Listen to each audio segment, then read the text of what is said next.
A'udzu billahi minasyaitonir rajim. Bismillahirrahmanirrahim. Alhamdulillahi rabbil alamin. Hamdan katsiran thayyiban mubarakan fih. Allahumma shalli wa sallim ala nabiyyina Muhammadin wa ala alihi wa ashabihi wa man tabi'ahum bi ihsani ila yaumiddin. Wa ba'd, sahabat muslim dan muslimah yang sama berbahagia. Alhamdulillah, kita bersyukur kepada Allah pada kesempatan yang sangat berbahagia ini. Kita masih diberikan kesehatan oleh Allah. Mudah-mudahan nikmat sehat ini kita bisa manfaatkan dengan sebaik-baiknya dalam rangka melaksanakan kewajiban kita sebagai hamba yang telah Allah ciptakan, yang tujuannya adalah untuk semata-mata beribadah kepadanya dan tidak mempersekutukannya dengan sesuatu pun. Hadirin sekalian, pendengar budiman yang semoga Allah memuliakan kita di dunia dan di akhirat. Pada kesempatan ini kami akan menyampaikan tentang tata cara ruqyah yang benar. Hadirin sekalian yang dimuliakan Allah Subhanahu wa taala, terapi ruqyah atau pengobatan dengan cara ruqyah adalah bukan pengobatan alternatif seperti yang kita dengar selama ini. Bahkan lebih dari itu. Seharusnya terapi ruqyah adalah menjadi pilihan yang pertama dan utama. Terapi ruqyah adalah suatu pengobatan yang hendaknya menjadi prioritas utama tatkala seorang muslim mendapatkan ujian penyakit dari Allah Tabaraka wa Ta'ala. Maka terapi ruqyah adalah sebagai sarana untuk mendapatkan kesembuhan dari Allah Subhanahu wa Ta'ala. Dan ketahuilah, terapi ruqyah adalah suatu pengobatan yang tidak boleh sama sekali untuk diremehkan keberadaannya. Kenapa hadirin sekalian? Karena ruqyah adalah bersumber dari Al-Qur'anul Karim. Yang Allah katakan, wa nunazzilu minal Qur'an ma huwa shifaa'u wa rahmatul lil mu'minin. Syekhul Islam Ibnu Taimiyah rahimahullah mengatakan, sesungguhnya meruqyah termasuk amalan yang utama. Kata beliau, meruqyah termasuk kebiasaan para nabi dan kebiasaan orang-orang soleh. Para nabi dan orang-orang soleh senantiasa menangkis setan-setan dari anak Adam dengan apa yang diperintahkan oleh Allah dan Rasul-Nya. Makanya, karena betapa pentingnya tentang terapi penyembuhan dengan metode ruqyah ini, maka kita sebagai seorang muslim, kita sebagai seorang muslimah, hendaknya semestinya mengetahui tata cara yang benar dalam melakukan terapi ruqyah agar kita tidak terjatuh dalam kesalahan, agar kita tidak terjatuh dalam penyimpangan dari metode atau kaidah cara-cara ruqyah yang syar'i. Nah, mari kita pelajari, mari kita mendengarkan dengan baik bagaimana metode atau tata cara melakukan terapi ruqyah.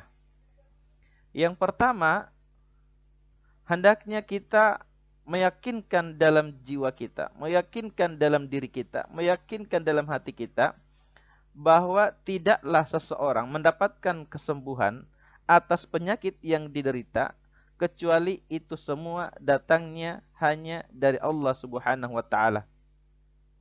Dokter, mantri, herbalis, herbal, ruqyah atau pengobatan lainnya yang syar'i itu adalah sebagai ikhtiar. Yang mana dengan ikhtiar itu mudah-mudahan Allah memberikan kesembuhan kepada kita. Kemudian hal yang kedua, dalam melakukan ruqyah adalah harus dengan Al-Quran, kemudian hadis, atau ditambah dengan menyebutkan nama-nama dan sifat-sifat Allah Subhanahu wa taala dengan menggunakan bahasa Arab atau menggunakan bahasa yang bisa dipahami dan maknanya tidak menyimpang. Maknanya tidak menyimpang dari Al-Quran dan As-Sunnah. Kemudian hal yang ketiga yang perlu diperhatikan ketika kita ingin meruqyah, hendaknya mengikhlaskan niat, menjaga ketulusan dan kebersihan niat-niat kita, dan menghadapkan jiwa kita, menghadapkan hati kita, menghadapkan diri kita kepada Allah Subhanahu wa taala di saat kita meminta pertolongan untuk kesembuhan kepada diri kita atau meminta sebab kesembuhan kepada orang yang kita ruqyah, dengan senantiasa terus memanjatkan doa, membaca doa dengan doa-doa yang terbaik, yang mana doa itu mudah-mudahan menjadi sebab Allah turunkan pertolongan berupa kesembuhan terhadap diri kita atau terhadap orang lain. Yang keempat, tata cara meruqyah diri atau tata cara meruqyah orang lain adalah kita bisa memulai dengan membaca Ummul Kitab atau membaca surat Al-Fatihah dan meniup kepada anggota tubuh yang mengalami sakit. Jadi kami ulangi, cara yang keempat untuk melakukan terapi ruqyah pada diri atau di badan sendiri atau pada orang lain, maka setelah membaca surat Al-Fatihah, kemudian meniupkan ke anggota tubuh yang sakit tersebut. Demikian juga membaca surat Al-Falaq, membaca surat An-Nas, membaca surat Al-Ikhlas, membaca surat Al-Kafirun. Dan seluruh ayat-ayat di dalam Al-Quran itu bisa digunakan untuk dibacakan kepada orang yang mengalami gangguan penyakit medis ataupun non-medis. Dan pada dasarnya semua ayat-ayat Al-Quran itu kami sampaikan sekali lagi bahwa dia adalah bisa digunakan untuk meruqyah. Kemudian tata cara yang kelima untuk melakukan terapi ruqyah untuk diri dan orang lain atau untuk keluarga, hendaknya dia berusaha menghayati makna yang terkandung dalam bacaan Al-Quran dan doa yang sedang dibaca. Poin yang keenam tentang tata cara meruqyah diri sendiri atau orang lain, maka hendaknya orang yang meruqyah memperdengarkan bacaan ruqyahnya. Baik yang diperdengarkan itu adalah Al-Quran maupun doa-doa dari Nabi Shallallahu Alaihi Wasallam. Tujuannya apa pendengar sekalian? Supaya penderita belajar dan merasa nyaman bahwa ruqyah yang dibacakan adalah sesuai dengan syariat. Poin yang ketujuh, tata cara meruqyah diri dan orang lain adalah meniup pada tubuh orang yang sakit di tengah-tengah pembacaan ruqyah. Maka masalah ini terkait meniupkan atau menghembuskan udara yang keluar dari mulut kita, maka menurut Syekh Utsaimin mengandung kelonggaran. Caranya bagaimana? Dengan tiupan yang lembut tanpa keluar air ludah. Aisyah radhiyallahu anha pernah ditanya tentang tiupan Nabi SAW ketika meruqyah. Maka Aisyah, istri dari baginda Nabiullah Muhammad SAW menjawab, seperti tiupan orang yang makan kismis, tidak ada air ludahnya yang keluar. Hadis riwayat Muslim dalam kitab As-Salam, bab ke-14 halaman 182. Atau tiupan tersebut disertai keluarnya sedikit air ludah, sebagaimana dijelaskan dalam hadis Alaqah bin Sahar As-Saliti. Ketika ia meruqyah seseorang yang gila, ia mengatakan, maka aku membacakan Al-Fatihah padanya selama 3 hari, pagi dan sore hari. Setiap kali aku menyelesaikannya, aku kumpulkan air liurku dan aku ludahkan. Dia seolah-olah lepas dari sebuah ikatan. Hadis riwayat Abu Daud. Poin yang ke-8 tentang bagaimana tata cara meruqyah diri dan orang lain.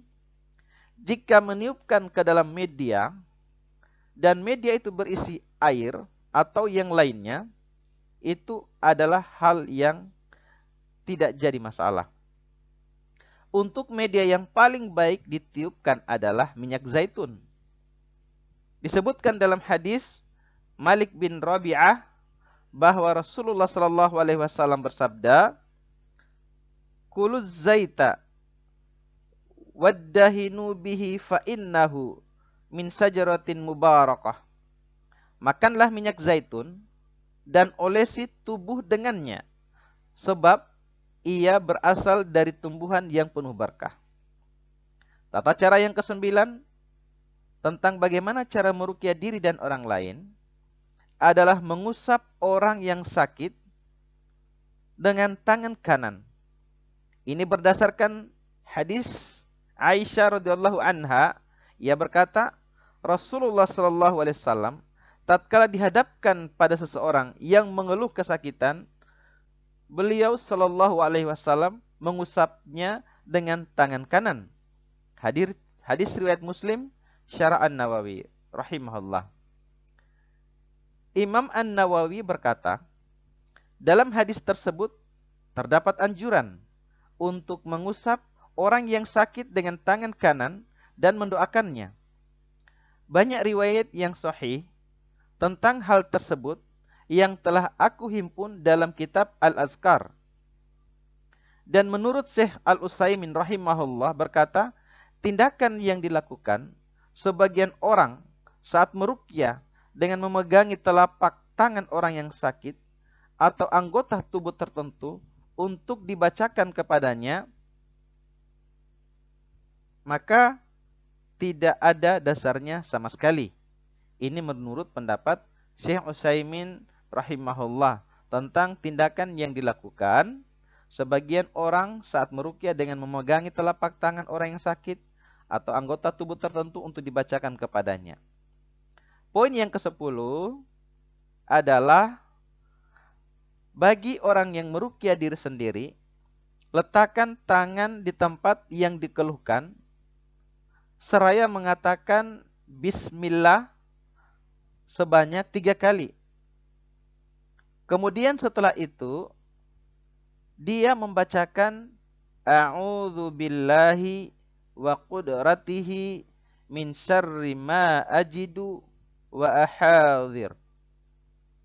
Aku berlindung kepada Allah dan kekuasaannya dari setiap kejelekan yang aku jumpai dan aku takuti. Dalam riwayat yang lain disebutkan dalam setiap usapan doa tersebut diulangi sampai 7 kali. Atau membaca Bismillahi a'udzu bi'izzatillahi wa qudratihi min syarri ma ajidu min waj'i hadza. Aku berlindung kepada keperkasaan Allah dan kekuasaannya dari setiap kejelekan yang aku jumpai dari rasa sakitku ini. Apabila rasa sakit terdapat di seluruh tubuh, caranya dengan meniup 2 telapak tangan dan mengusapkan ke wajah si sakit dengan keduanya. Cara yang ke-11 dalam melakukan praktek ruqyah untuk diri ataupun untuk orang lain, bila penyakit tersebut di salah satu bagian tubuh, kepala, kaki, atau tangan misalnya, maka dibacakan pada tempat tersebut.